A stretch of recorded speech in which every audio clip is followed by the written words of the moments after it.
My name is Robert Oppenheim, and I'm director of the Center for East Asian Studies here at the University of Texas at Austin. On behalf of the center, but more importantly, on behalf of the Center for International Business Education and Research of the Macomb School of Business, which is the local organizer of this event, I'd like to welcome you to Japan 1 year after, beyond the recovery from the 2011 earthquake. Listen, a year ago today, the Japan earthquake of 2011, the ensuing tsunami, and the nuclear catastrophe that followed were a disaster of the first order. The first thing that must be said, of course, is about the 20,000 lives lost. But other effects have included the physical destruction and displacement of entire communities, a variety of economic consequences, and environmental contamination linked to the escape of radioactive materials. Today we are, I believe, going to hear about the recovery of the past year, including both challenges overcome and challenges that remain. Before turning the podium over, let me make several acknowledgments. First, I'd like to thank the sponsors and organizers of today's event. Consul General Jota Yamamoto, who came to the Consulate General of Japan in Houston last year after service abroad in Pakistan, Russia, and the UK, as well as a variety of official and academic positions in Tokyo. And Mr. Makoto Kimura of the Japan External Trade Organization, or JETRO, in Houston, who has himself also served in London, Dusseldorf, and several locations in Japan. Following their short introductions, the main presentations today will be made by the Honorable J. Thomas Schieffer, former ambassador of the United States to Japan, and by Mr. Ray Tanguay, Senior Marketing Officer of Toyota Motor Corporation and Senior Vice President of Toyota North America. And there's going to be time for Q&A after each presentation, as well as a combined Q&A session short at the very end. Let me say a couple of more things. First, please turn off your cell phones if you haven't remembered to do so. And second, there is a survey that I believe has been distributed and should be on your chairs. And there are pens near the door. JETRO would like to ask you to complete the survey in the course of the event, or I believe there's an online option as well that should be clear on the form itself. And finally, let me personally thank Dr. Deirdre Mendez and Sabina Wimmer of Ciber for inviting me and for putting this together. So thank you, and Consul General Yamamoto, I believe. No, I'm sorry. Is it? Yes, I believe you're first, or is it? All right. Oh, I'm sorry. Mr. Kimura, I'm sorry. Yeah, thank you, Dr. Oppenheim. I'm very pleased to be here with all of you to review the aftermath and recovery from the natural disaster last year in Japan. The Great East Japan earthquake and tsunami have caused tremendous human and structural damage and emotional scars to the people in disaster area. Yet since immediately after the earthquake, sympathy has been expressed and assistance has been offered by the United States and other countries around the world. Over 130 nations and regions, nearly 40 international organizations, numbers of non-governmental organizations, and people from around the world have extended their best wishes and supported us by donations and other means. Japan is very grateful for huge support from the international community. Through this disaster and with this precious support, we once again realize the importance of kizuna. Kizuna is a Japanese word for human bonds. Importance of kizuna with our family, our friends, and all the people of the world. Today, we are fortunate to have two distinguished speakers who have keen observation and deep insight about Japan. We are indeed honored to have the active participation of Ambassador Thomas Schieffer, especially given his dedicated service as a top diplomat of the United States to Japan. We look forward to his informed comments about Japan and the importance of the vital US-Japan relationship. And we are especially fortunate to have such a senior officials as Mr. Ray Tanguay take time from his very busy schedule to come to Austin. No doubt his presentation about Toyota's strategy following the disaster will give us greater insight into the enormous complexity of multinational company. I want to thank the Honorable Jota Yamamoto for the support of Consul General of Japan in Houston and for his personal readiness to join JETRO in this informative initiative. And JETRO really appreciates the work of Ciber for this special seminar. Dr. David Pratt and his team, Dr.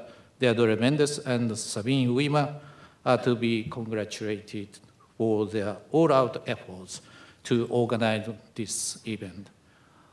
On behalf of our co-organizer, I want to thank each of you for being with us today, and I hope you will enjoy the program. Thank you very much.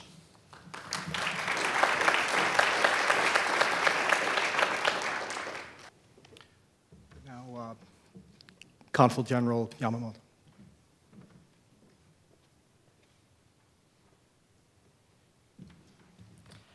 Thank you, Dr. Oppenheimer. Well, my name is Yamamoto, Consul General of Japan. Well, actually, Yamamoto is a very, very common name in Japan. We got tens of thousands of Yamamotos in my country. So that's why my parents are so smart in giving me a very unique first name, Jota. So just to make it simple, Jota is my name. Well, Dr. Robert Oppenheimer, thank you very much indeed. And it is my honor to co-sponsor and join the seminar today. And I thank Dr. David Platt, Director of the Center for International Business Education and Research, McCombs School of Business, the University of Texas at Austin, and Mr. Makoto Kimura, a Chief Executive Director, Japan External Trade Organization, JETRO Houston, for making it possible. My recent favorite is to fly to Dallas-Fort Worth, sometimes by very exciting Southwest, but it is equally very enjoyable to take the 2-hour drive here to Austin. Indeed, all the consul generals stationed in Houston are very privileged, as we can see everywhere in this enormous state of Texas, its prosperity, dynamics, and hospitality.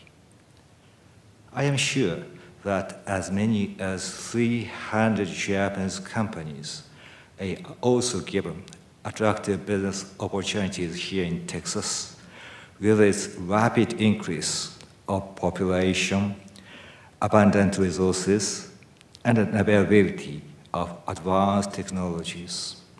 The booming industry of shale oil and gas is one example, as billion-dollar investments by a big trading names of Japan to join it, a well-known. Petrochemical is another example for the Japanese companies to expand their facilities in Texas or shift those from elsewhere to Texas. I will be back in Houston tomorrow to celebrate the opening of new production line by Toshiba to supply electric motors for green technology vehicles. In San Antonio, as is appreciated by many, Toyota has kept its entire employed labor force, despite the recession in 2009 and despite the supply chain showdown of the last year following the earthquake in Japan, and rather, it has expanded its factory lines by adding Tacoma. Tanguay is very big, but Tacoma is also very big, isn't it? Both are now from San Antonio.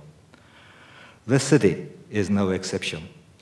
A smart grid research experiment has been undertaken in Austin, named the Pecan Street Project, with which Sony has collaborated. The executive director of the project will very soon come to Japan to attend a seminar and discuss how to apply a smart community to the restoration of disaster-stricken areas. Texas is spacious. Texas is prosperous.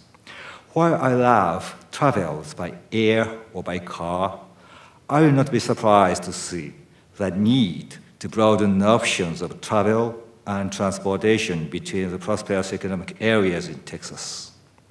I will not be surprised to see the serious discussion in the very near future on the possibility of high-speed railway trains in Texas, and if so desired by the people of Texas and so benefiting the people in Texas, the team of Japanese companies and organizations may help make it possible. The business environment in Texas is very good. I will quickly touch on the circumstances for the part of Japan 1 year after the earthquake. With enormous support extended by you, to which I have to renew my deep appreciation, and with their own painstaking efforts, surely my country and people are restoring the normal life, but how and to what extent? On nuclear safety, Japan has made substantial progress in addressing the situation and has brought the troubled nuclear plant to a state of cold shutdown following a phased plan towards decommissioning. To ensure the safe use of nuclear power and to restore confidence in the safety of Japanese food and other products, these remain the focus of my government's activities, as safety is of top priority. For recovery and reconstruction from the earthquake, a number of key steps have been taken. $240 billion budget has been allocated, and a series of legislative measures have been enacted steadily, such as setting forth the Reconstruction Agency, reconstruction grants, and special reconstruction zones for investment. Indeed, the earthquake and its aftermath rather sharpened Japan's determination to secure revitalization and shared prosperity on a sound basis. Thus, the nation is now given a precious chance to work beyond a recovery not only from the earthquake, but towards new approaches to address its economic challenges, with a focus on enhancing innovation, cultivating domestic demand, and drawing upon global opportunities. Thus, it is very timely to have the seminar today. It also is very pertinent to have the two prominent guests, Mr. Ambassador, His Excellency Thomas Schieffer, and from Toyota, the Honorable Wei Tanguay. Actually, not so many can see Mr. Ambassador Schieffer and Mr. Tanguay at the same time. We are so lucky. We are very privileged to have their orientation, which will surely lead us to a convincing interpretation on business and overall circumstances of Japan-American partnership. Thank you very much indeed.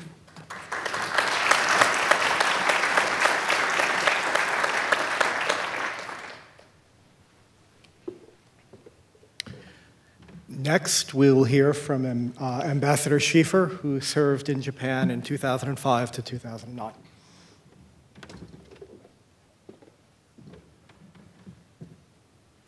Well, thank you very much. It's a delight to be here, Mr. Yamamoto. Mr. Kimura, thank you for the invitation. I'm glad to be back here in Austin. Unfortunately, I have a Austin being the capital of foreign objects or whatever, most of which I'm allergic to. I've got a little of it in my throat today, so you're going to have to bear with me. But it is a pleasure to be here at the AT&T Center on the campus of the University of Texas. As a graduate of this university, it's always fun to come back home. I'm especially honored to have been chosen by the Japan External Trade Organization and the Center for International Business Education and Research to deliver this address. JETRO and Ciber have joined forces to broaden the outlook and understanding of all Texans and Americans when it comes to Japan, and I applaud their efforts. The more that Americans and Japanese know about each other, the better for each of us. We have done much together already, but there is still much to be done. Since the end of World War II, our future prosperities and securities have been intertwined. There is nothing I see on the horizon that will make that change. In just days, it will have been 3 years since the most severe earthquake in Japanese history struck Japan. The triple disaster that followed had a debilitating impact on virtually every Japanese family and community. The loss of life and property was heartbreaking and of a magnitude that will not soon be forgotten. But the Japanese have survived and are already moving forward. For those of us in the rest of the world, the Great Tohoku earthquake gave us a better understanding of just how globalized our world economy has become. As far away as it was, we still felt the economic impact of the earthquake here in America. It also gave us a new appreciation for the character of the Japanese people and their ability to press on in the face of enormous tragedy. No American could have failed to be moved by the courage, honesty, and sense of community the Japanese showed in the aftermath of the disaster. We watched with admiration as ordinary Japanese searched the rubble for their past and their future. There was no looting, no breakdown of the civil order, no rush to profit from someone else's misery. No, we saw a Japan that was staggered by a devastating blow, but refused to destroy its civilization. Today, Japan is on the way back. The effects of the earthquake, tsunami, and nuclear disaster have not passed. They will be with them and us for years to come. But we know now that the worst is over, and the Japanese can be very proud of themselves for having endured to the dawn of a better day.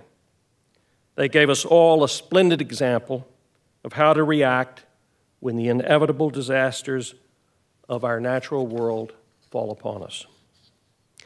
Now, as the immediate effects of 3/11 dim, it is time to re-examine where Japan finds itself at the beginning of a new century in a neighborhood that is very much in a state of flux. The rise of China, the uncertainty of the Taiwan Strait, and the danger of the Korean Peninsula all pose, at the very least, potential threats to the future security of Japan and the United States. So too do the economic consequences of the financial meltdown that occurred in 2008, as well as the rebuilding effects caused by the triple disaster. Ever since the end of World War II, the United States has recognized that the future security of America in Asia was dependent upon our relationship with Japan. Ever since the signing of the Security Treaty in 1960, both Japan and the United States have recognized the U.S.-Japan alliance as the linchpin of both of our foreign policies in the Pacific. For almost 8 years, I had a front row seat at the making of history. It was a fascinating experience, and it was unique. I served also as the ambassador to Australia, and no other American has ever been an ambassador to both Australia and Japan. The two posts I held were as different as night and day. The Australians were as informal as the Japanese are formal. In one place, no one was afraid to hurt my feelings or the feelings of the United States, and answers to inquiries were quick and often pointed. In the other place, I found my interlocutors so sensitive to my feelings and respectful toward my country's position in the world that I sometimes had to reflect for days on what I had been told in order to grasp its full meaning. In both places, I came to understand the manner of response. The manner of response was no more than the cultural reflection of two great peoples. What I also came to understand was that Australians, Japanese, and Americans share so much common ground when it comes to foreign policy objectives. I found my service in Australia invaluable to my service in Japan. In both places, I dealt with alliance issues that could quickly strike an exposed nerve if not handled properly. I also found an enormous reservoir of goodwill for the United States and the American people. It was clear to me that Japan, Australia, and the United States all want China to be successful in navigating itself back to great power status.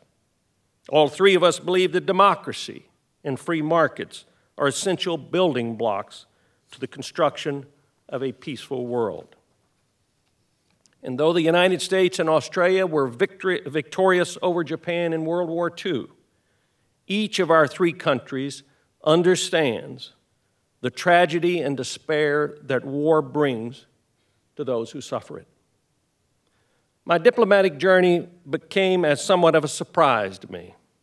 Though I supported President Bush's election, I had not expected to serve in his administration because I am, after all, a Democrat. The President asked me to go to Australia because he said he wanted someone there who knew him well enough to call if needed, but more importantly, knew him well enough to act without calling. He explained that the rise of China was going to have a profound impact on the New World Order that was emerging after the collapse of the Soviet Union. Australia was the southern anchor of American foreign policy in the Pacific, and it would play a major role in any success we would have there. It was important that the U.S.-Australian alliance be managed in a way that would deepen and strengthen it in the coming years, and he wanted me there to help. Later, when he asked me to go to Japan, the President said he thought my work in Australia had been good preparation. Japan, after all, was the northern anchor for American foreign policy in Asia, and it was home to 50,000 American men and women who served in every branch of our military. Japan, the President said, was beginning to speak with a stronger voice in international affairs, and he wanted someone there who could be a quick conduit for him to his good friend, Prime Minister Junichiro Koizumi. The preparatory briefings for both countries were quite different. Australia, a country of 23 million, with the then 14th largest economy in the world, was often described as an ally that punched above its weight in the councils of American government. Japan, a country of 127 million people, and then the second largest economy in the world, was talked about as an ally on the verge of playing an ever greater role on the world stage. Both alliances were considered essential to the success of American foreign policy in Asia by our military, civilian, and intelligence agencies. As a result, I never had difficulty getting the attention of anyone in our government to the problems of our respective alliances. People were anxious to listen and to help when they could, and that included members of Congress as well as members of the Bush administration. In subsequent years, I often thought that President Bush's interest in Australia and Japan grew out of his father's experiences in Asia. George H.W. Bush had been a pilot in the Pacific Theater and was actually shot down by a Japanese Zero. No American who served in the Pacific during the war needs to be told how good an ally the Aussies were and how much Australia contributed to our eventual success. By the same token, George H.W. Bush served as the equivalent of our first ambassador to China after the resumption of relations in the 1970s. And no past American ambassador to China needs to be told how important the U.S.-Japan alliance is to the stability of Asia. Those experiences so close to home helped George W. Bush come to the presidency with a fully formed view as to what American foreign policy should be with regard to China, the Korean Peninsula, and Asia. And central to success in all those places were healthy, strong U.S. alliances with Australia and Japan. When I traveled to Tokyo in April of 2005, I left a Washington that was excited about the new Japan that was emerging. Forced transformation talks were already underway, and it was clear that both sides wanted a stronger alliance. The Japanese were talking about their desire to return to the status of, quote, a normal nation. That meant more of an alliance of equals, rather than just an alliance where Americans would come to the aid of Japan, but Japan would not come to the aid of America. The Japanese, after all, had become our biggest financial partner on missile defense, and the talks on force transformation were centering on increased cooperation between American and Japanese self-defense forces, and not just on the reduction of U.S. basing in Okinawa. Economically, Japan appeared to be emerging from the so-called lost decade, and both the U.S. and Japan had carefully tried to avoid the trade friction that had created tension in the alliance in the 1980s. Some were beginning to call the Bush-Koizumi years a new golden era in our relationship. That feeling deepened in subsequent years as more and more was accomplished in alliance management. The U.S. successfully forward deployed a nuclear aircraft carrier, the USS George Washington, to Japan, something that some had claimed would never happen because of Japan's so-called nuclear allergy. The forced transformation talks were concluded successfully, with the United States declaring that it would reduce its Marine contingent in Okinawa by more than 13,000 Marines, a number far larger than any Japanese had expected. Futenma, long a source of concern for the Japanese, would be closed, and the remaining Marines moved north to a less populated area. The rest of the agreement was even more far-reaching and provided even greater opportunity for cooperation between our military and the self-defense forces. Missile defense was rapidly advancing. Increased cooperation was occurring on intelligence. Economic cooperation and trade were increasing as we were annually reducing non-tariff trade barriers. There was even quiet talk about the possibility of a free trade agreement between our two countries. Both capitals buzzed with the possibilities that might present themselves in the future. President Bush especially loved the dynamic nature of the U.S.-Japan story because of the friendship he had developed with Prime Minister Koizumi. He often reminded people in public and private that their respective fathers had fought each other in the war. Now he would say, as the result of democracy and the economic achievement and cooperation of both countries, bitter foes had become treasured friends. To him, the U.S.-Japan alliance was the embodiment of what positive U.S. leadership could achieve in a troubled world. Prime Minister Koizumi felt much the same way. I always remember the speech he gave at a state dinner in the White House. He said that at the end of the war, the Japanese government had warned its citizens that the Americans were beasts who would barbecue their children and rape their women. Instead, the Americans brought chocolates, ice cream, and democracy. Then he quoted in English the last paragraph of Lincoln's second inaugural address. With malice toward none, with charity for all, with firmness in the right as God gives us to see the right, let us strive on to finish the work we are in, to bind up the nation's wounds, to care for him who shall have borne the battle, and for his widow and his orphan, to do all which may achieve and cherish a just and lasting peace among ourselves and with all nations. Prime Minister Koizumi emphasized those last few words, and with all nations. That, he said, was why America was a great nation and Americans were a great people. We were magnanimous in victory. There was not a dry eye in the room when he concluded, and there was no one who doubted the wisdom or health of the U.S.-Japan alliance. So what happened? How did we get to the point where we are today, when many on both sides of the Pacific worry about the health and future relevance of the U.S.-Japan alliance? Well, a funny thing happened on the way to a new Japan. A couple of months before an upper house election in 2007, the government announced that 64 million pension accounts had been lost.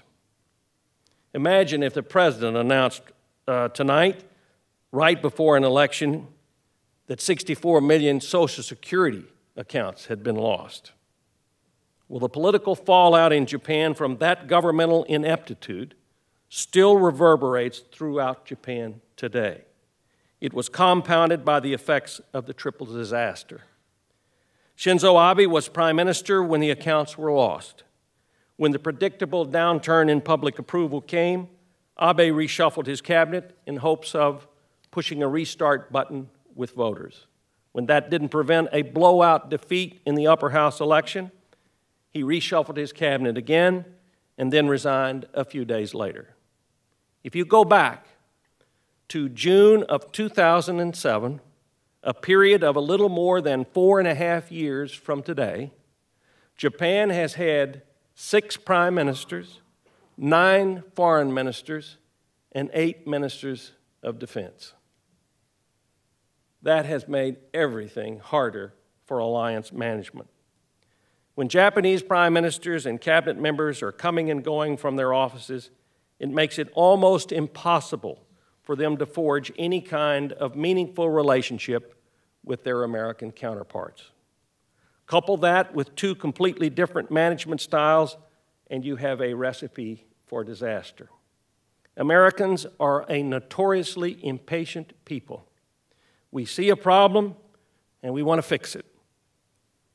As Winston Churchill famously said, the Americans can be depended on to do the right thing because they will have tried everything else before.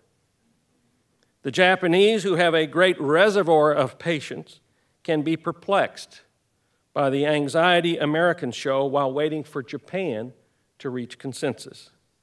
These 2 cultural approaches to problem solving can be exacerbated by presidents, prime ministers, cabinet secretaries, and ministers who are constantly meeting each other for the first time. How does that contrast with the experience I had in Australia? In the almost 4 years that I was there, I dealt with 1 prime minister, 1 foreign minister, and 2 defense ministers. We knew each other pretty well when we sat down to talk about problems. Even more importantly, there were other elected and appointed officials from both sides of the Pacific that had known each other for decades as a result of being in and out of government and attending countless conferences, dialogues, and meetings together over the years. Those kinds of relationships are important. They head off problems before they arise. They help to institutionalize an alliance, and the institutionalization of an alliance in turn fosters a bipartisan support that does not change when governments change parties. Unfortunately, the Democratic Party of Japan found itself cut off from many of the old America hands inside the Japanese bureaucracies that could have been quite helpful in transitioning it from an opposition party to government. The party's election manifesto had promised that policy would be made by elected officials, not bureaucrats. A laudable goal in theory. Citizens ought to be able to change their government at the ballot box, but in practice, it proved another stumbling block to DPJ alliance management. the party cut itself off from the very people inside Japan who had the most alliance management experience and the most contacts in Washington. With that backdrop, it was not surprising that the first DPJ government, headed by Prime Minister Hatoyama, badly mishandled a very complex and very sensitive matter in alliance management, Futenma. It would ultimately cost Mr. Hatoyama his government and mark a return to a divided government in Japan. It would also reveal a weakness in the relationship that years of success had obscured. When I went to Australia, Democrats and Republicans in America agreed on the importance and the desirability of an alliance with Australia. Australians of both parties largely felt the same way. When I went to Japan, Democrats and Republicans in America again agreed on the importance and desirability of an alliance with Japan. Polls showed that most Japanese and the long-governing Liberal Democratic Party felt the same way. But as we sadly found out, many members of the DPJ were not as sure about the importance of the alliance to Japan's future. Part of that was the fault of those of us in America who thought that record-high approval ratings for the alliance in Japan would automatically translate into bipartisan support for the alliance. We forgot that when an opposition has been in the wilderness for so long, it sometimes stumbles when it comes to government in an effort to differentiate itself from its longtime predecessors. That, I think, was the case with the Hatoyama government. While many in the DPJ had been faithful supporters of the alliance for years, many more had not given it much thought. After all, only a few members of the DPJ had ever held office, let alone engaged in the strategic dialogues that foster a deeper understanding of the strategic reasons for an alliance. Part of that was our fault. Part of that was theirs. When the President or the Secretary of State or the Secretary of Defense or other high-ranking subordinates went to Australia, they met not only with their government counterparts, but also with the shadow ministers of the opposition. To do otherwise would have created a domestic political storm in Australia that potentially could have brought down the government. In contrast to our practice in Australia, when American high-ranking officials visited Japan, they very rarely talked to opposition leaders. This was not so much the result of what Americans wanted, but more the result of what Japanese political leaders feared. If, for instance, an American president requested a meeting with the opposition leader in Japan, this might be interpreted by the Japanese media and public as a lack of faith in the incumbent government by the United States, which could in turn potentially cause a Japanese government to fall. Americans were caught in a kind of catch-22, brief and raise the ire of a party that had been in power for almost 50 years, or not brief and risk not knowing the leaders of a party that might someday come to power. We followed a largely kick-the-can-down-the-road policy. As ambassador, I met with Mr. Okada and Mr. Maehara when they were leaders of the opposition, but few visiting American high-ranking officials did so when they came to Tokyo. The Japanese opposition tended not to expect or demand such meetings, and we didn't go out of our way to facilitate them. That was a mistake. We should have done more. The problem increased when Ichiro Ozawa became leader of the opposition. Having been criticized for his close American ties during his years with the LDP, Mr. Ozawa refused to meet even with me and later prohibited newly elected DPJ members from traveling to Washington to participate in long-practice dialogues with American think tanks. Fortunately, the DPJ seems now to have learned from its mistakes. Like its left-center counterpart, the Labour Party in Australia, it has come to understand that managing the U.S. alliance is an important issue to voters regardless of their political affiliation. affiliation. When you live in a dangerous neighborhood, as both Australians and Japanese do, you want to be sure that the Americans are going to be there if you need them. The DPJ understands that better now than it did when it came to power. But as a result of its early stumbles, it has a higher hill to climb. Forced transformation has lost its momentum. Futenma remains unresolved, and some Americans have adopted a call-me-when-it's-over attitude. They complain that it is next to impossible to have a serious dialogue with Japanese colleagues when their names and faces keep changing. This problem has bled over into other areas as well. Discussions over whether Japan should join the negotiations on the Trans-Pacific Partnership are a case in point. Some in Japan urged their country to join as a means of signaling to the United States that the DPJ was more supportive of American foreign policy goals. Others resented a pressure they felt was coming from an ally recently frustrated by alliance management issues. The truth is that the American government separates alliance management from the TPP. While we think Japan will miss a golden opportunity to grow its economy if it stays outside the TPP, no one that I know of in our government wants to make it an alliance issue.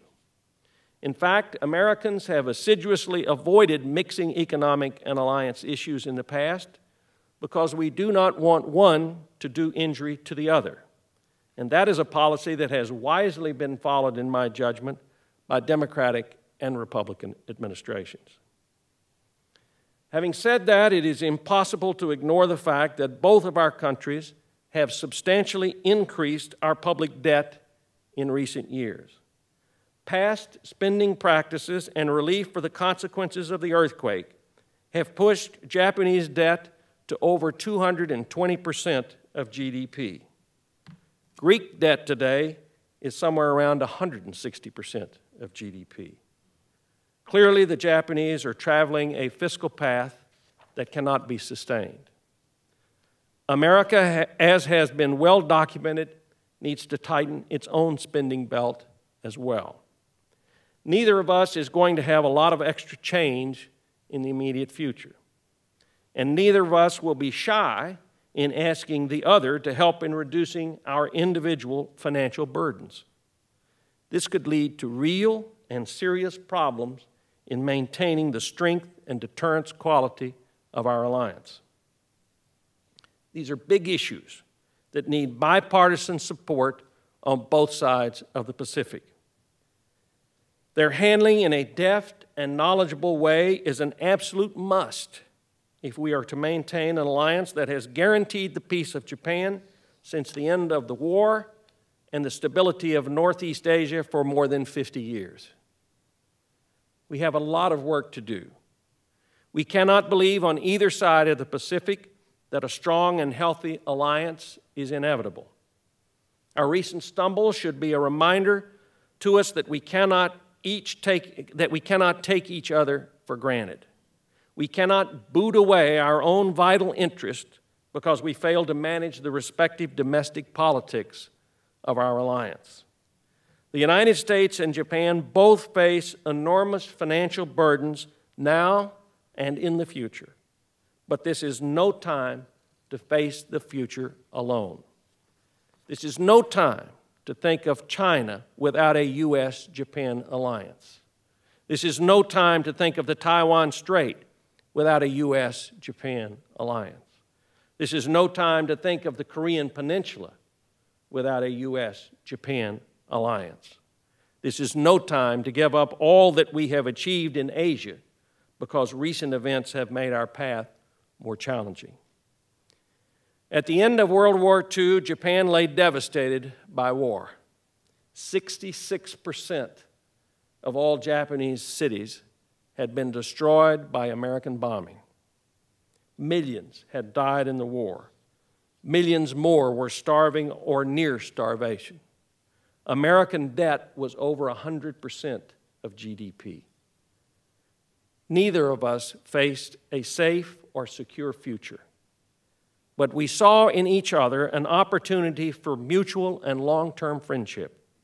friendship that could make a difference in our respective lives as nations, and friendship that could make a difference in the chance for peace in the world. We need to draw on that friendship now and resolve to meet the challenges that we both face for our mutual benefit. In the last half of the 20th century, we both wound up on the right side of history. We are still there. And together we are still capable of being a force for good in a dangerous and difficult world. Thank you.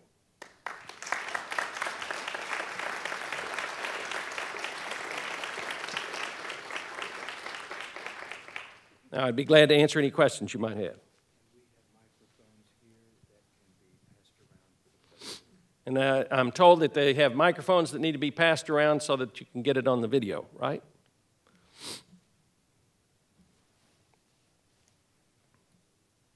I've put you all to sleep.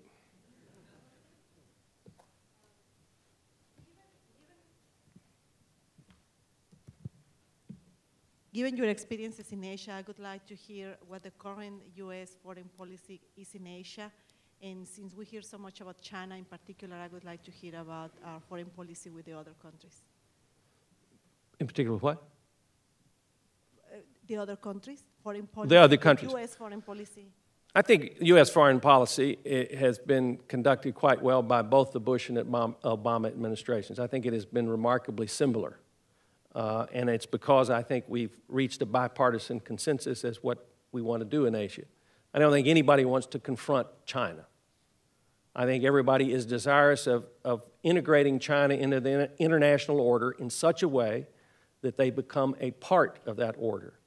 And one of the difficulties that has occurred, and I think it has gotten better, but it certainly was where we started, was the Chinese tended to look at the international order from the sidelines. They made comments on it, they had opinions on it, but they didn't participate.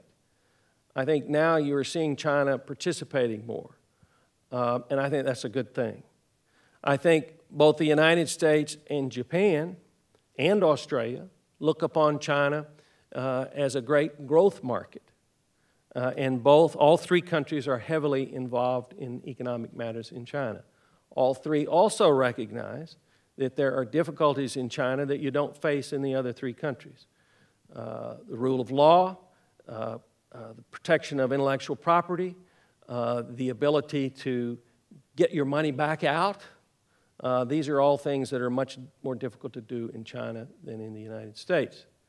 But having said that, I think we're a whole lot better off now than we were 10 years ago. The very first time that the President talked to me about going to Australia, it was in April of 2001. And the EP3 incident had occurred. And for those of you that may have forgotten, it was we had a surveillance plane that was downed, and it was right after the Bush administration had come into office.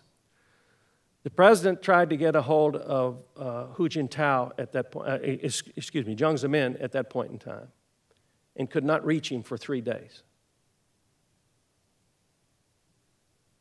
We didn't know at that point in time whether this was something that the PLA had done on their own, whether this was something that a rogue pilot had done, whether this was Chinese policy, whether it was testing a new administration. All of those things ran through everybody's mind. The President wanted to talk to Jiang Zemin about it, and he couldn't get him on the phone. If something like that were to happen today, I think it is inconceivable that that sort of difficulty would occur. Having said that, there's still much that we don't know about China and much that China doesn't know about us. But I think generally things are moving in the right direction.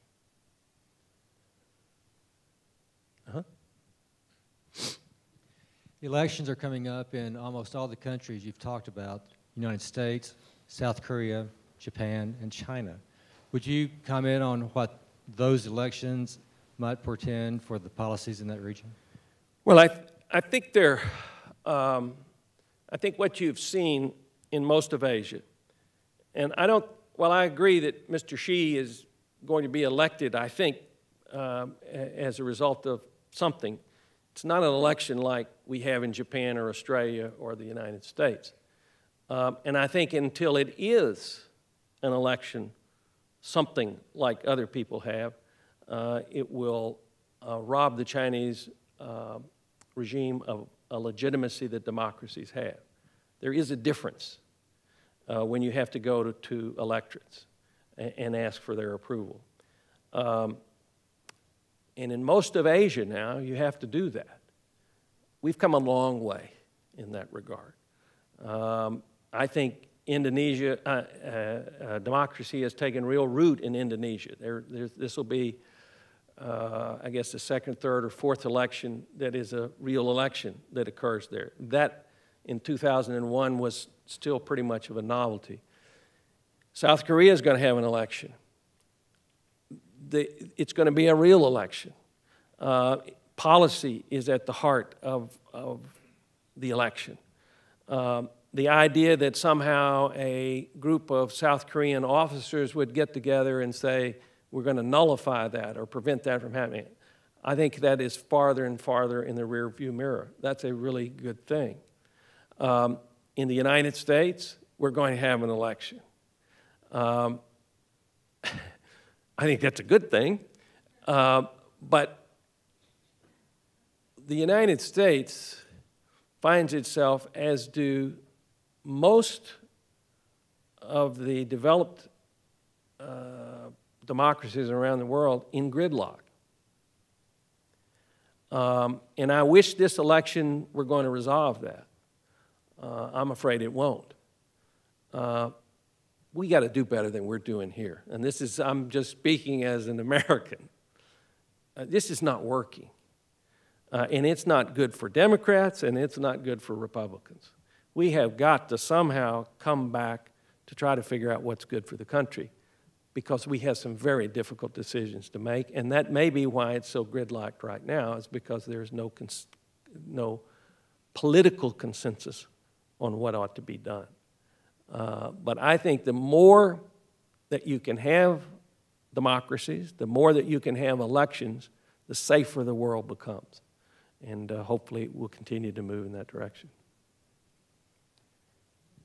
Is that it? All right, I'll be back in just a minute.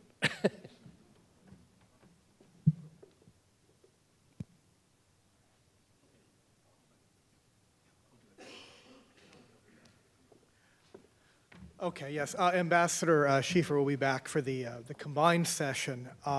Next up on the schedule, we have from Toyota Motor Corporation, Mr. Tanguay.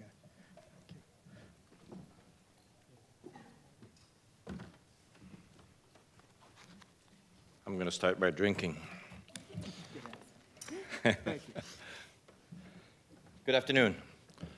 It's my pleasure to be here. I always enjoy visiting Texas. I had a chance to visit our plant this morning in San Antonio, and I can tell you that they're very busy making a lot of Tundras and Tacomas. But it's also very appropriate for me to be here today because I happened to be in Tokyo the day before the tsunami, and I was there last week. So the title is about 1 year after. We also very much try to reflect 1 year after. So today what I will do is I will explain how we managed through the difficult times. So the tsunami was just one of those events. That was not the only event we had to deal with. So let's just start by looking at all the events that we had to cover. So obviously the Lehman shock, the financial crisis, the fact that the auto industry dropped from 17 million to 10 million in the United States alone, it was very difficult for all of us. As a matter of fact, 2 of our competitors declared bankruptcy just on one crisis. But it didn't stop there, because we were still doing fairly well because market share was very strong. Then we had the recall crisis. Then after the recall crisis, we were just recovering. Then came to the tsunami. And after the tsunami, we just started to recover again. And then we had a flood in Thailand that also affected us. And with all this, we had a very strong yen, which makes it very difficult for a company to export. So you can understand the challenge for Toyota. Most companies would not have survived that kind of challenge. In really, the fact that we had so much cash, it probably saved us. So if you go to the next slide, but we did realize after the first two crises that we had to really rethink about where we're going to do going forward. So we didn't want to dwell so much on the past and our success of the past, but we wanted to really focus on developing a global vision. So on March the 9th, the President released the global vision. And I will explain the global vision in a few minutes. And then I went to Tokyo and I did a media in Tokyo on March 10th. And I was fortunate enough my flight took off at 6 o'clock that night. And by the time I landed, already the disaster had occurred in Japan. And I am told that if I would have been in Tokyo, I would have had quite an experience because people in the office said it was pretty scary. And that's something you don't want to experience if you don't have to. But if you look at the devastation, and if you look at this slide, one picture shows how bad it is. And you can see the impact it has on those vehicles. And later in my presentation, I will show you what it looks like today. And you'll be surprised. Maybe you're thinking everything is back to normal. It's not back to normal. This is a huge disaster. As a matter of fact, people after my presentation, if anyone wants to see some pictures of the tsunami disaster, I'll have it available so you can look at some of these pictures. But one thing it did, if you look at the next slide, is it really brought the company together and trying to think about how do we support the people that are struggling. So in Japan, as you know, we have a lot of corporate social responsibility. Toyota is the major automaker in Japan. We have close to 50% market share in Japan. So we have a tremendous responsibility, but it's also inside our heart that when there's a disaster hit, we have to help each other. And that's why when we talk about the reflection of what happened in East Japan, you didn't see people fighting each other or stealing from each other. They're trying to help each other. Toyota was no exception. We immediately, we brought all the executive and we started to, like a war room, and trying to strategize of how we're going to support not only the suppliers, but support the community. All the roads were blocked, the trains were stopped. There was no electricity, there was no water. So the first thing you do is you try to satisfy the basic needs of people. So we drove trucks to a very challenging way to bring trucks from Toyota City to Sendai area, the Miyagi prefecture. And trucks full of water, because water is what you need the most, and then food. And we did that for weeks and weeks. And then we start to send some people to help the suppliers. So we sent many of our employees to help to rebuild and try to identify what did he need, how can we help him. And it was not only the fact that we wanted to get back to productions, we had to bring Japan back on its feet. And that's our responsibility. As a result, if you just look at North America, we had forecasted that we were going to lose about 500,000 vehicles of production. With all the tremendous effort, we cut that in half because people worked together and then trying to support each other, and as a result, we could get back in production much faster. So pretty remarkable. And when you go to Japan, you truly understand the concept of monozukuri. So the concept of monozukuri is through the art of making things. You develop people and provide prosperity. You contribute to society. And that is very much in line with the Toyota Way. Toyota Way is about the respect to the people, and it's about how you keep improving yourself. And this crisis really made us to reflect, because we've had pretty good ride. We had 50 years, it was just going upward. And through the last 4 years, it has been very difficult. But we stayed very much to our values. We didn't compromise our respect for people. We didn't compromise the way we treat our community. We didn't compromise the way we treat our team members because we respect people, and that's what our commitment was.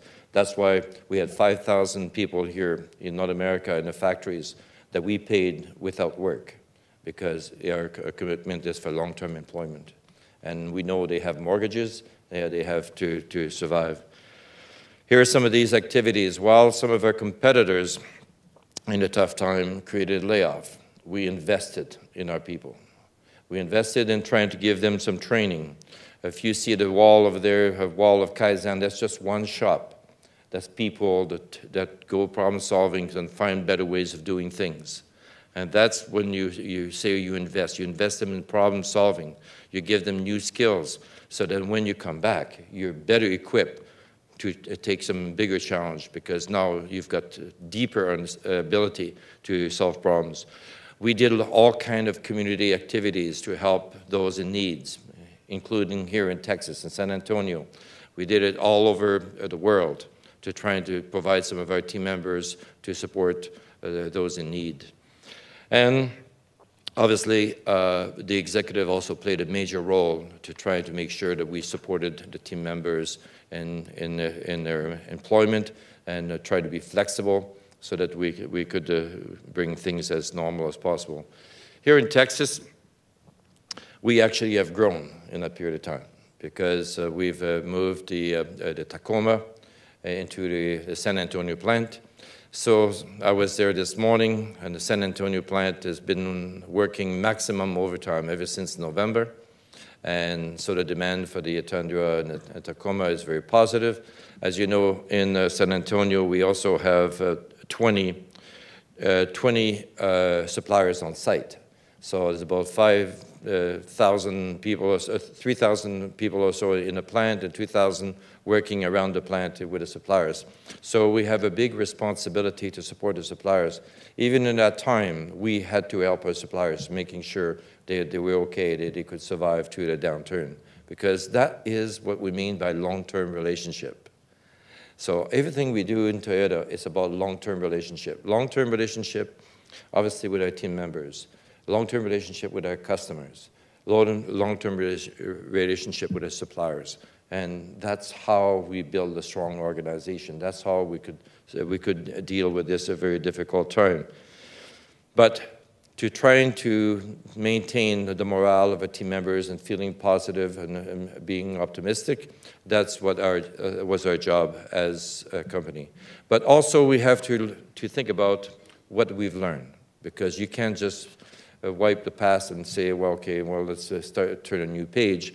We have to look at things that we have to improve. So one of my jobs in North America is a chief risk officer. Chief risk officers, I see all the problems. That's my job. So I guess it's not so positive, but I try to make it positive. But we're looking at how we have better visibility of supply chain, because in our just-in-time, we have no inventory. So we have to really have a deep understanding. And we didn't realize to the tsunami how much of that is common down to the tier 2 and tier 3, tier 4. We didn't know that one paint, mica paint, was only produced in Japan for all the manufacturers. We had no idea. We didn't know that if you buy semiconductors for one company and other semiconductors from another company, they actually use the same base material. So when that base material, like some of the basic components of the semiconductors, then it didn't matter if you bought from company A and B, they were both affected. So as a result, now we're mapping out all the supply chain. And you probably, like even the issue we had with Thailand, that time we were well prepared. And we knew exactly how to map out and find out how we're going to manage. The other one is, as Ambassador mentioned, the decision in Japan could be sometimes slow. And last week when I was in Japan, that was a whole theme. We spent all the executive were off-site, and how do we speed up the decision-making. So we're trying to reflect on how we change. And a lot of it is to localize the decision-making in the regions, and including North America. We have to be able to make the critical decisions. But a lot of people says, are you going to continue just-in-times? Definitely. just-in-time is the most efficient way we can, and we'll deal with the problems, but just-in-time is a way of doing business for us because there is no value in having inventory. There's no value in having warehouses. There's no value in material handling. So we have to think about just-in-time. And we realized before the tsunami that we need to have a strong global vision. And now we're trying to bring the global vision to life, and we have many different ways we can do that. So let me explain the global vision because I was quite involved in the development of that global vision. I work very closely with the president of Akio Toyota. And we said the global vision is not just a slogan. It's not a marketing thing. It's something that needs to define our purpose. It should offer a big goal. So the first paragraph of our global vision really defines the purpose of our company. Our purpose of our company is to will lead the way to the future of mobility with the safest and most responsible ways of moving people. That's why we exist. That's the purpose of our company. But the big goal, you might think, is to make profit, but our big goal is to enrich lives around the world. Honestly, that's right down to the value of the company. Way before cars, Sakichi Toyota felt that his mission as a young engineer was to find a way to contribute to his country. And that is deep in our culture. The other one is they should provide an image of a successful future, and it should provoke us to do something different. So we define the future as through our commitment to quality, constant innovation, and respect for the planet. That is a successful future. But what we want to do different is we want to exceed expectations and be rewarded with a smile. We want to put more emotion. So if you're happy with my presentation at the end, you can all smile. So that's all set up. And obviously, how we're going to achieve that is through the commitment, we will meet the challenging goals by engaging the talent and the passion of people who believe there's always a better way. And that's a Kaizen mindset. That's what connects back to our culture. So we're doing a lot of work in the global vision, and I'm pretty dedicated as a global leader to make sure that the global vision comes to life. So we're trying to develop different websites. You can go to the global website. You can see a lot of explanation. But we're trying to engage the people to share their stories and how they can make a better company. And today I'm going to explain some of the things that have changed in the company. People says, you know, how did you change? There's something concrete. Let me explain to you those things that have changed. In the past, we very much look inward. We very much look at Japan. We look at the partnerships with the affiliated companies in Japan. When our new president, Akio Toyota, came to power, he realized that the best practice were not always in Japan. And he wanted to challenge the organization to look outward. And then if you think about us and Microsoft now partnering and collaborating in terms of how you can bring the best technology from North American experts into our vehicles, that's powerful. When we look at how we can communicate more openly across all regions of the world, we brought Salesforce. Salesforce brings social media, a way for us to communicate. So we create global website where I've got all kinds of messages from India, from China, from all the regions of the world, and we're communicating as if we're in the same room. Isn't that fantastic? That brings people together. We work with some of our competitors. People say, why are you working with Ford? Well, we've shared our hybrid technology with Ford in the past, and now we're going to work with Ford again. We're trying to bring the hybrid technology more towards the trucks. And we're also working Tesla as a new ventures. And the president wanted to challenge the organization to go faster. And he says, Tesla is an example. They can bring an electric vehicle faster than we can. And so therefore, we decided to develop a collaborative agreement with Tesla. Now we're introducing soon, within 2 or 3 months, we're going to have a RAV EV on the market. And mostly it will be sold in California, but it tells you how fast we could do it. And within 1 year, from the time we discuss it to the time we roll it out, it's 1 year. Typically, it would be 2.5 years. So it shows And we even look in Europe that we felt we were deficient in diesel technology, because in Europe they all love the diesel engines. So then we decided, and BMW wanted to have access to our hybrid technology. So we're going to collaborate with them, get their diesel engines, and we're going to share with our hybrid technology. So you can see how the world is changing and how integrated it is. It's not like it used to be 20 years ago even. But here in North America and all over the world, we are doing tremendous amount of research. Can you believe we're spending $1 million per hour? Even when all the financial crisis occurred, we didn't stop investing in R&D. It's $1 million an hour. You can go and see those technical centers. It's like outer space. It's very, very advanced in terms of all the new technology. Here in North America, in Ann Arbor alone, we have 2 big facilities. And then we recognize that North America has a lot of leading technology, especially as it relates to electronics, especially with telematics. So as a result, we see the technical center to take more responsibility. We see them to be, they're definitely going to be the lead to design the next generation of trucks. They will be the next leader for the Camry, for global Camry.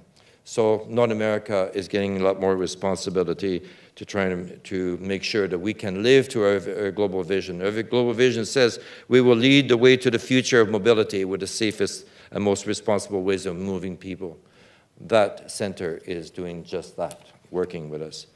We also trying to find out some leading technology by benchmarking and getting some forums, and where we get various suppliers to come and explain some of their ideas. We are trying to have some clinics with a customer to think about the future customer, what will be their future needs, and how we can build better cars. So President Toyota always says, always better cars, always better cars. That's his bad translation, but that's what he says. And he wants us to develop more exciting vehicles that have a better match with a customer. This is a good example of the safety technology. We have a collaborative safety research center again in Michigan, and we're engaging various universities like West Virginia University, MIT, Philadelphia Hospital, and we study how we can improve the safety of the vehicle. Both on a passive, means how you prevent a severe accident, and how you can prevent accident, period. So we're doing all kind of work, things like for the small IQ, for example, we've put even airbags in the back so that if you have a rear collision, there will be more protection. Whiplash, or blind spot monitoring, or even eye monitoring, so that you keep a track of your eyes, so that if your eyes you fall asleep, then the car will stop. So things like this. And next one is about the safety technology. The steering wheels is not only for steering, it will monitor your vital sign. So if you have a heart attack, if you have a panic attack, or if you have something that is, your vital sign shows an abnormality, it will be able to bring the car to a stop. So these are kind of advanced technology that we're thinking about. How do we prevent accident? And if you look at the statistics in all over the world, especially in Japan and North America, the number of fatalities on the road is dramatically reduced compared to what it was in the 2000 years. So you can see that every car manufacturer is focusing very much in trying to improve the safety. Of course, we're very focused on the environment. And about not more than 10 years ago, when we first introduced the hybrid technology in the Prius, at the auto show, people laughed at us. Well, 3 million laughed later. We have 3 million Prius on the road, and 1 million of it is right here in North America. And we've set a benchmark in terms of a hybrid technology, and we're not stopped. We're developing in the auto show. We've introduced two more Prius. One is a V and the other one is a C. We also introduced, now just coming to the dealership, is a plug-in hybrid which will also be a new leading technology. And obviously, we're going to introduce electric vehicles coming up. So very interesting. The demands for the, in Japan, they call it the aqua, previous aqua for the previous sea. And they thought we would get in about 12,000 orders. When we released that car, we got 120,000 orders. So the lead time now is about 7 months, because the gas mileage is one of the best in the industry. And Japan is doing a great job at providing incentive for people to drive more fuel-efficient vehicles. And this is a good example of the impact. But mobility is not only about moving people, it's also being connected wherever you go. And I think if you ask some, they did a survey actually, and I think it was one university, and they were asking of how you rank the basic needs, and they said food, water, air, internet, and about 70% said internet was about the same level, so they don't want to be disconnected. But maybe that's an extreme, especially if they would have done that survey in Canada in the winter. I think shelter would have been more important. But the point is, people want to be connected. And then if people are not in touch with the rest of the world, it's now almost at the same level as a basic need. So that changed the world. And we introduced a lot of new technology now with Intune. And we have to have a good balance between the connectivity and the safety. So the big challenge is not to distract the driver, but to keep the driver informed, or let the passenger communicate. So that's the next big challenge. So we talk a lot about North America in terms of what investment, but investment is also global. If you look at the way Toyota sells its vehicles, probably I think in 2007, we had about 33% of our vehicles would have been sold in emerging market. This year, we're forecasting 45% of all of our vehicles will be sold in emerging market. And by 2015, 50% of all our vehicles will be sold in emerging market. So it tells you where the growth is. And that's where we're building lots of new factories. We're building some factories, obviously, in India. India is now a growing market. We've been investing in China continuously for the past 7, 8 years. But we're also investing in Indonesia. Indonesia is also a big market, Brazil, and obviously Russia. So we very much trying to be a company, and we always believe that we need to make cars where we sell them, because that's a kind of a cycle in itself. If you create jobs, you create wealth, then people can make money and buy better things in their lives, and that's one way to collaborate. So that is one of the key points. And then if we look at the global opportunities from a North American viewpoint, we're looking at many opportunities for us to export cars from North America to other regions. We're looking right now to export, I believe it's at about 18 different countries around the globe. So things like Korea, China, Russia, so Australia, so Middle East. So now plants like in Indiana and Kentucky, Mississippi, and right here in Texas, not only going to try to supply vehicles for North America, but also look at ways we can supply. And that's pretty exciting for us, because it means that we are looking much more globally than just thinking of us as a region. So even that investment alone in Indiana, for example, we're going to invest $400 million. We're going to create 400 jobs to try to increase their capacity so that they can produce. All the Highlanders will be made right here in North America for the globe. So I think in China also will produce it. So the way we look at the market, it's pretty exciting time actually to be in the auto market right now, because we went from a down, now we're going back up. And we're seeing the growth this year to be about 6%. But in North America, Toyota is forecasting 15% growth. Around the globe, we're forecasting 20% growth. So to go back to a record high production of about 8.58 million units. So through all this crisis, yes, it brought us down and it hurt us, but it made us stronger. We're more focused, and I'll give you some example why I believe we can grow that fast. One, I showed you the slide of where we're investing in emerging countries. So that's new markets we didn't have before. But even in North America, if you look at the next slide, we're going to introduce 19 new models in North America alone. That would be like a model every 19 days. Some new products coming in. Some are brand new, some are refreshed, but a lot of them are with very advanced technology, such as there's 2 electric vehicles, there's a Prius V that we talk about, the plug-in hybrids, and obviously the bread and butter for North America is a Camry made right here in North America in Georgetown, Kentucky, where we've always been the best seller car for many, many years in a row. And the next drawing, this is my next car, so the first one belongs to me. So we first saw this car, it was presented in Las Vegas in I think it was in December. And then we had a business meeting, and then the MC says, you know, okay, the bar is open, the food is available.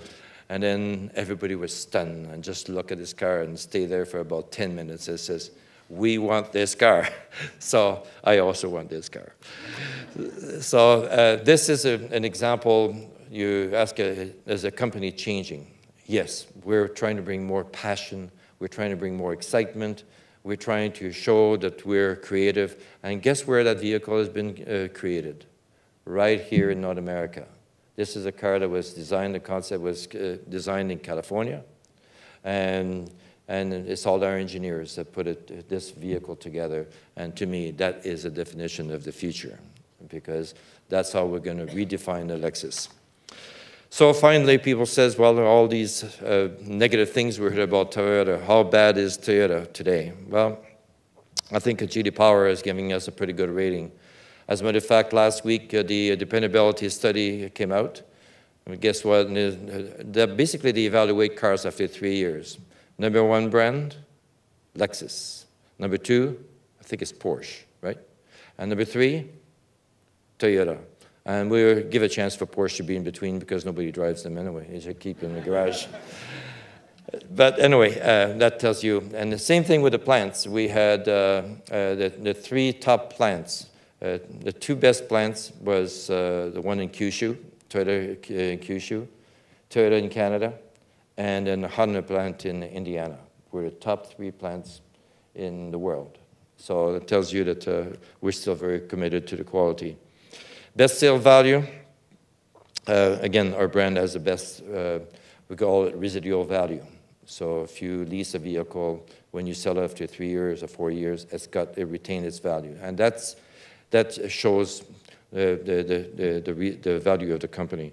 Consumer reports our vehicles are recommended, and basically the Camry has also been top-rated family sedans, which is quite an achievement. And people question about safety. Well, the Insurance Institute for Highway Safety basically giving us 15 Toyota motor vehicle models saying they're the top-rated. So facts speaks for themselves. Right? I always say facts is a stubborn thing. So maybe that's a good thing.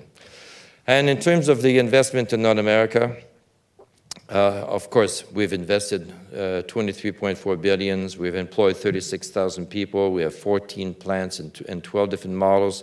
And just Mississippi now has just been open, and we're still expanding Mississippi with $800 million investment.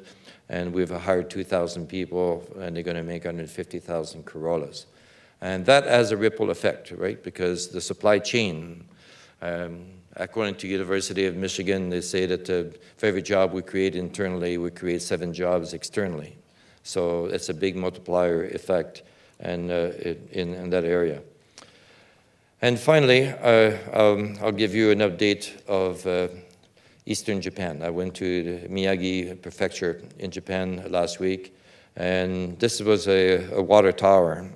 And you can see how damaging it is. But behind it is a wall, a blue wall.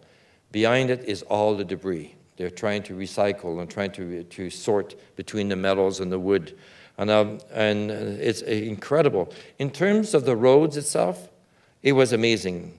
I mean, by March the 23rd, they already had fixed the road. Go to the previous one. They already had fixed the roads. The roads, they put a lot of priorities, and I couldn't really see a lot of impact to the roads. That was really normal. But the rest of it, it's still a disaster. This is the way it looks last week. This is not the way it looked a year ago. You can see they've removed the debris and the woods and all the stuff, and they piled it up, but they still have all this area. The slide in the top corner, the whole island, the part of that island dropped 1 meter. So all the seawall, everything dropped 1 meter. So the water and the high tide gets onto the land. And so it's a big challenge because the low areas, some places have the rice field, well, they're underwater because the fields have dropped 1 meter. So you think that is big for Japan because there's a lot of farming that takes place in the low areas.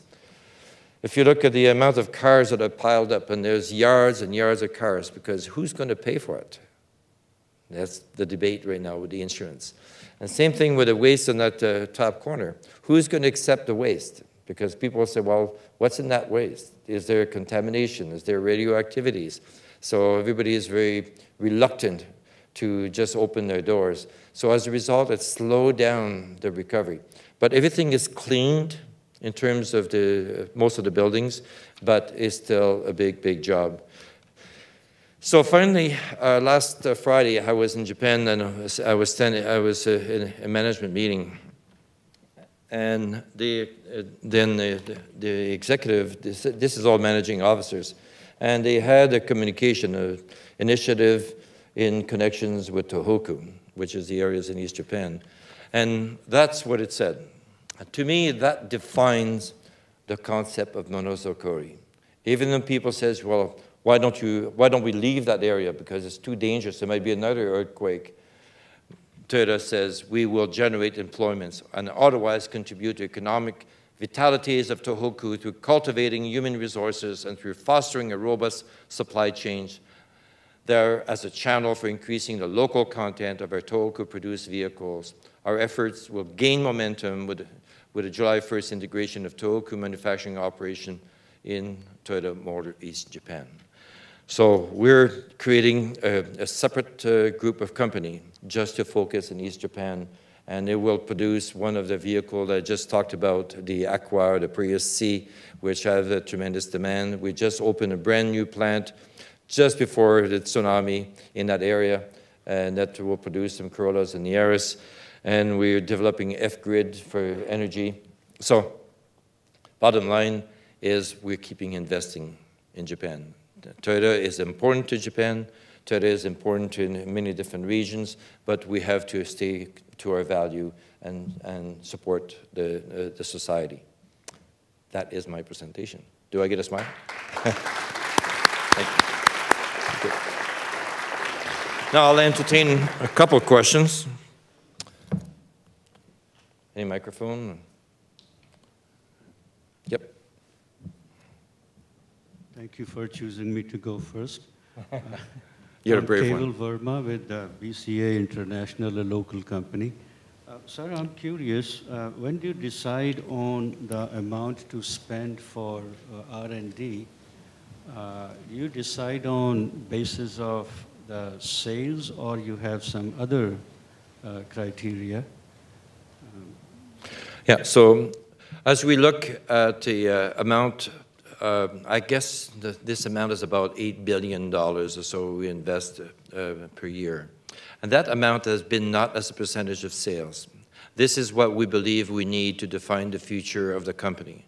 And for developing the next technology and environment, we have a tremendous research center in fuel cells and then obviously battery technologies. And in order for us to be able to develop not only research in North America, but also in different regions. And we're developing now a technical center just like the one we've developed here in North America and Michigan's. We're developing more research centers in Europe, in Australia, and definitely Thailand, there's in Indonesia. So in order for us to be a global company, we need to be able to tap the knowledge and expertise that exists in the various regions of the world. In the past, we would have relied much more just in Japan. Today, the world is global. And as a result, we believe that it would require that kind of investment in R&D, which is far more than our competitors. And hopefully that will pay good dividends in the future. Sir, I have only one more question. Yep. Regarding supply chain that you mentioned you supported hard times, I would assume that meant supply chain in global supply chain. I'm sorry? A global supply chain, not only in Japan, but my question, absolutely. My question is, could you just, for my education, point out a couple of things that you would do for the supply chain? How would you support it? So as we found out from the semiconductors, the lead time is very, very long. If you have a factory that gets damaged, it could take 4, 5, 6 months to get a new factory. So we recognize that for semiconductors, we should build up a little bit more of a safety inventory for those components because of the long lead time. But typically, we do not believe that inventory is a good thing because Toyota is based on just-in-time. So it's more of really an exception and not a very high dollar value or a very big storage requirement for semiconductors. So we can do it in semiconductors. In the other areas, we're increasing the visibility and the understanding. And now we drill down, and it's very complex because the number of suppliers, the number of components, I mean, it's 8.5 million vehicles, and in all the regions of the globe, it's very challenging to be able to map out the supply chain. But in the critical components, we're doing just that. And some chemicals are very, very unique. We're trying to map those also. But mostly semiconductors is probably the biggest risk. More? Yep. What degree of commonality is there among these international vehicles? Typically the platform, it means the base of the suspensions of the vehicles and the powertrain, a lot of common things in terms of the vehicles. But to be a global vehicle, to trying to have a style that please all regions is very difficult. And we've learned that from our own experience. And that's when people start to say, well, your car is boring because you're trying to please everybody. So for example, in China, they might have a different requirement for a Corolla. A Corolla might be a company car where they want people in the back seat. So therefore, we had to expand maybe the space between the front seat and the rear seat because it could be adaptable to China and North America. So the platform will be commonized. But the interior, we're going to try to match it to the taste of the local market. And that's, I think, especially with the electronics that comes in, the safety regulations, or even environmental regulations, it's very important to be flexible and adaptable in those areas. But there's a great percentage of the car that is really common that you don't see. So that's how we can develop a global platform. And Toyota has a lot of global platform. I have a question. Oh, yep. I found it very interesting, your slide on talking about the relationships you have with other companies like BMW. Yep. And so BMW is known to being one of the first in the industry for having a recycling center. So my question to you is, one, do you in Toyota have a recycling center for Toyota parts, and will you be using that to help in the recovery cleanup, which goes back to sharing your vision of the future of a clean planet, et cetera, et cetera? Yeah, so thank you for that question, because that has been Dr. Toyota, which is now just like honorary chairman. When he was a younger man, And somebody told me that before, and they said he always believed that the car has to be recyclable. So two things we do from the environment. One, our factories have zero landfill. Most of our factories in the world, all our factories in North America have zero landfill. So our recycling program, it's a given. We don't brag about it. So a lot of people make a lot of big articles, but we do it. We we have 30,000 people making cars. We believe that the zero landfill is a requirement. And same thing with water. We conserve water. Like if you look at here in San Antonio, they use recycled water. They try to make sure that we don't use a new source of water. In terms of the vehicle, a lot of work is being done in Europe. They have more regulations that a vehicle has to be able to be fully recycled. And I would say typically the content of the vehicle is recyclable. But it depends on the incentive. In Japan, for example, they gave at one point some incentive for people to recycle the content of their cars, and they would get a certain amount of money. That was one, to change the behavior. Here in North America, we have a tendency to bring a car to a scrap yard and let them give us $100 so they can get the steel out of it. So it's a little bit of a different culture here in North America compared to what it is in Europe and in Japan in terms of the recycling. So perhaps that will come our way, and I think we'll be ready to cooperate and collaborate with any other companies that we deal with. And obviously, we would like to learn if there's any good things from BMW. But definitely, it's a thing in cradle to grave, they call it in Europe. And they're very much concerned about how much energy it takes to make things and how it goes to the grave. And so if you cannot recycle, then you cannot be a zero landfill because you have to put waste into the landfill. So it's a very good question. Thank you. Okay. Thank you. Okay. Could I invite, we're now going to have a combined question and answer session. Could I ask you if you have a question to address it either to one or the other to the panel in general? Thank you.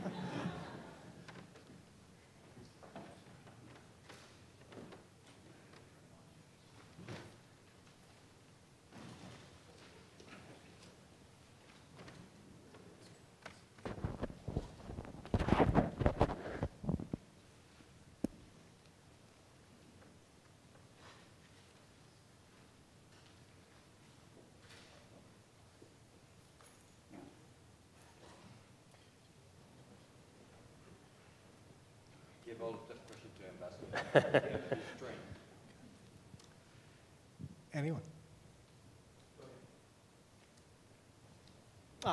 Patty. Thank you both for your remarks. I found them both very, very interesting. I have a question for Ambassador Schieffer, and I hope you don't mind if I come across as a little bit of a pest. What? A pest in asking this. And it has to do with your remarks about the DPJ. And on the one hand, I really agree with you that the DPJ has made some very serious mistakes as it tries to acclimate itself into being the governing party. And I agree too, and I'm sure many others would, that this has some serious problems for the US-Japan security alliance. But on the other hand, I think that the ascension to power of the DPJ marks the first time really since 1955 that there's been a democratic alternation in power.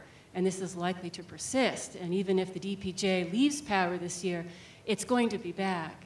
So all of this is to ask two very quick questions, which is, could the United States have done something different after the DPJ came to power? And I am thinking about some diplomatic snafus that came up in the news in which the United States was being perceived as pushing too hard, particularly with Prime Minister Hatoyama. And also, I'd be interested in hearing your views about how the United States in particular can find a balance between its professed commitment to democracy, including in our allies, and this imperative of maintaining this very important relationship. I recognize it's a hard balance, But sometimes these criticisms of the DPJ come across as leaning on one side rather than the other. Well, I don't mean it to be that way. I always try to, perhaps I should have said that today, I'm not trying to pick, I'm not, because of the problems the DPJ has had, that doesn't mean that the United States thinks that there ought to be an LDP government there. That's for the people of Japan to decide. And they obviously made a change. The point I was trying to make was that in the United States, we have reached a bipartisan consensus on what policy ought to be toward Japan. We thought that was the case in Japan, and it obviously wasn't.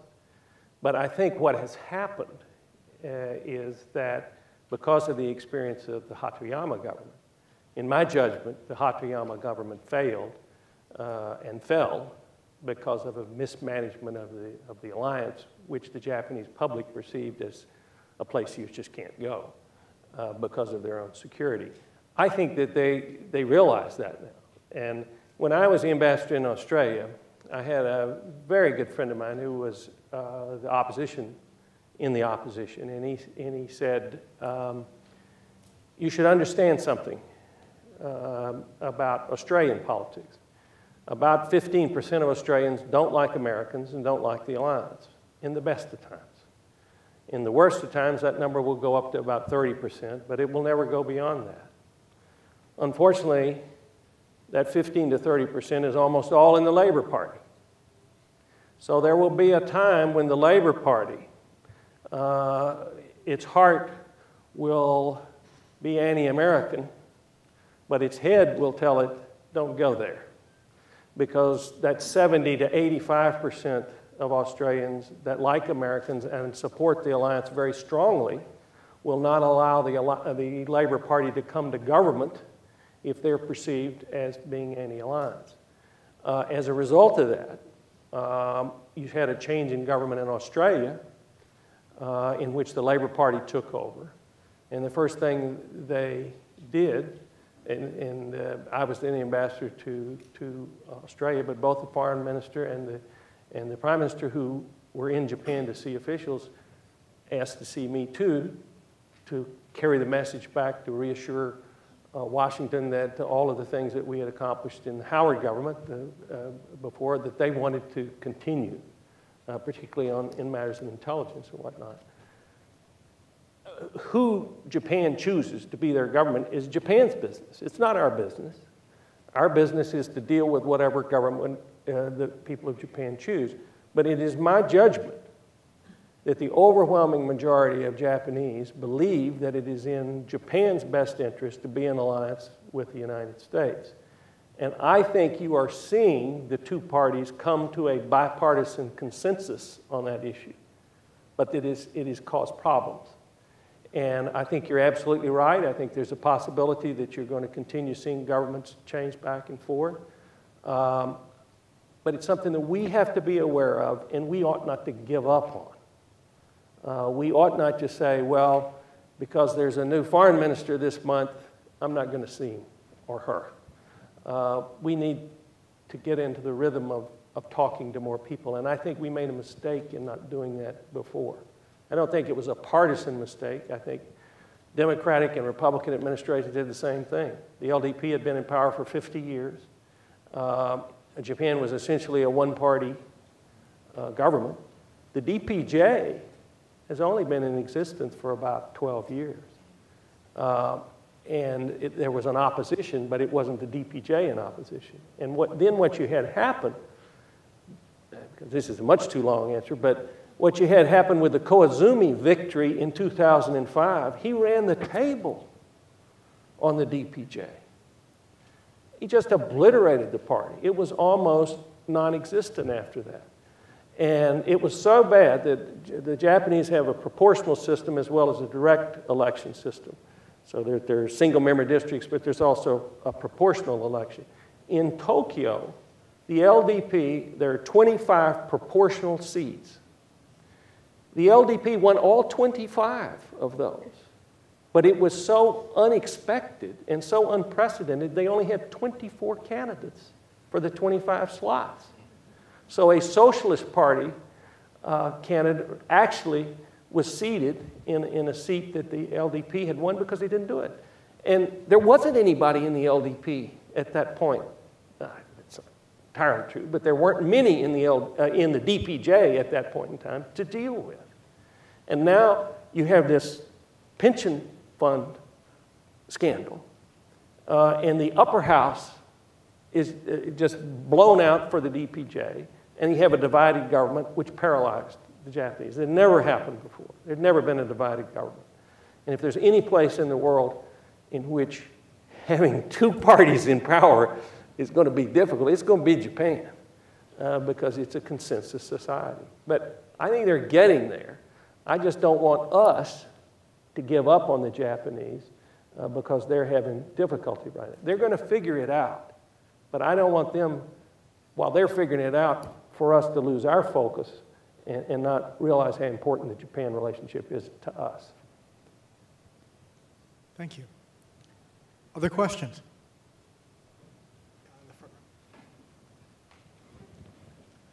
Thank you both very much for joining us. It's really been a privilege for us.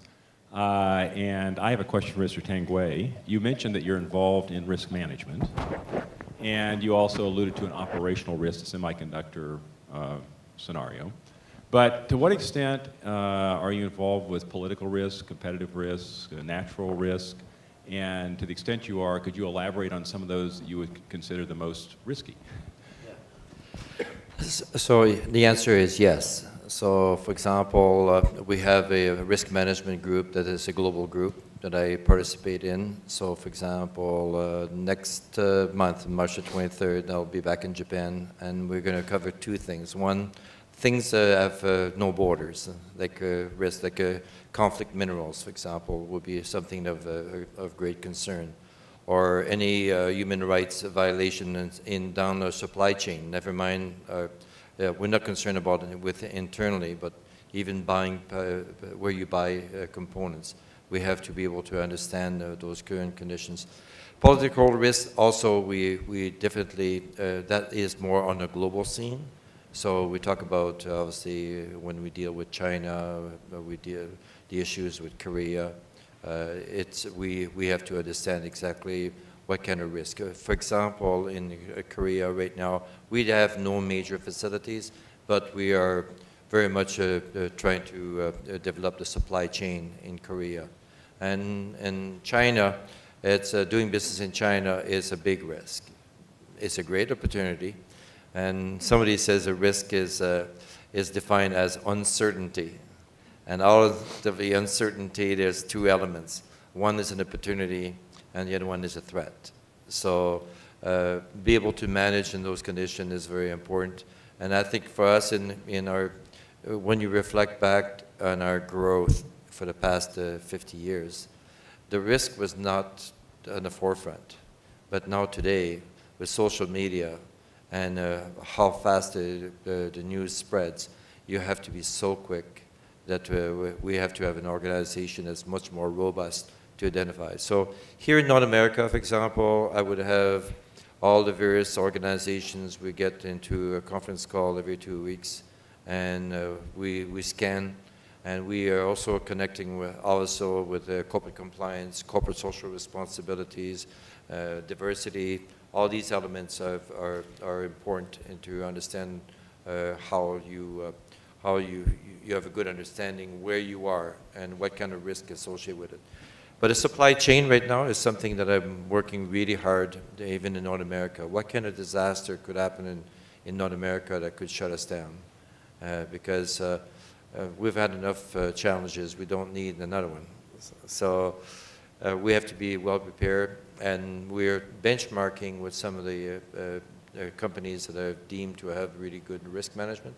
I'm a student. I'm still trying to understand some of the best practice. So I've always, when I hear that somebody's got some good risk management, I like to link up with them and try to have a better understanding.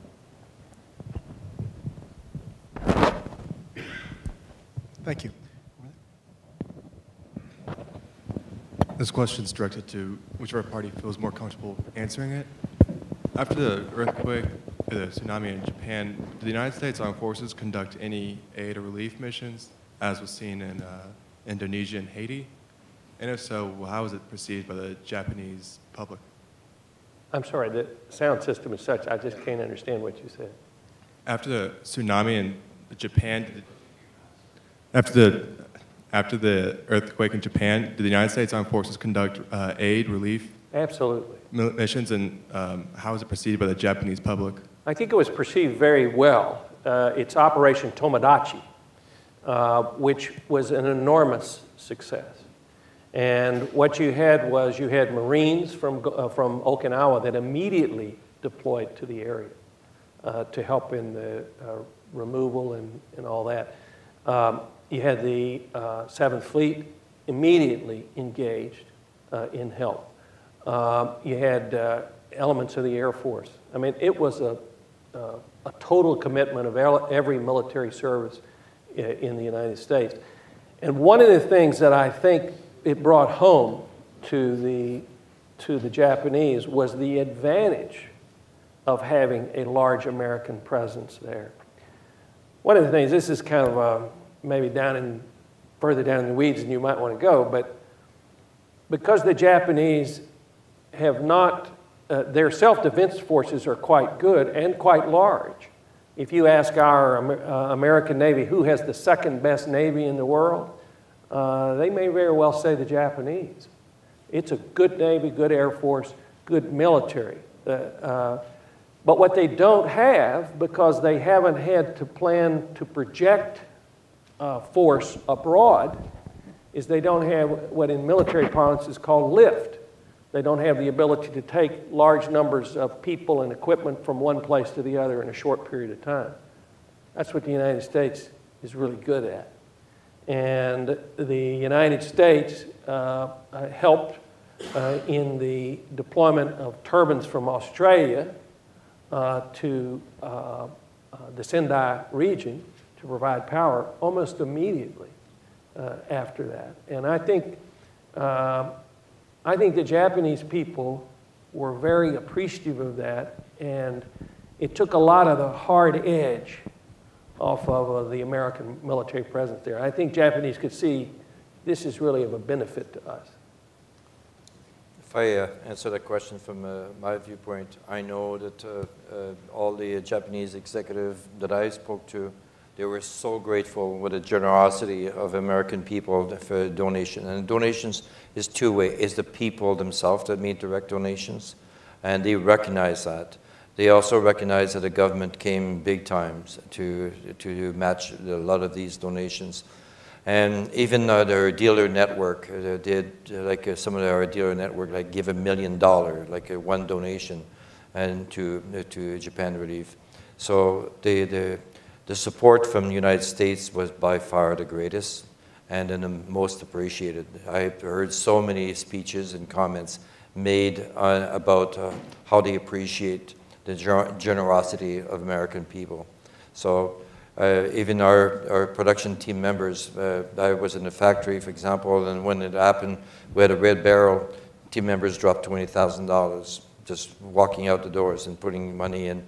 We as a company would match it, and then the government would also match it. So as a result, one of the greatest contribution was from the United States. Where I think in the reflection is the Fukushima nuclear reactors. That was much more complex, and I think there will be more reflection in terms of how we access more of the global expertise in dealing with crises like this. So at that point, I think Japan was trying to close in and trying to deal with the problem themselves, while they probably should have welcomed more external expertise.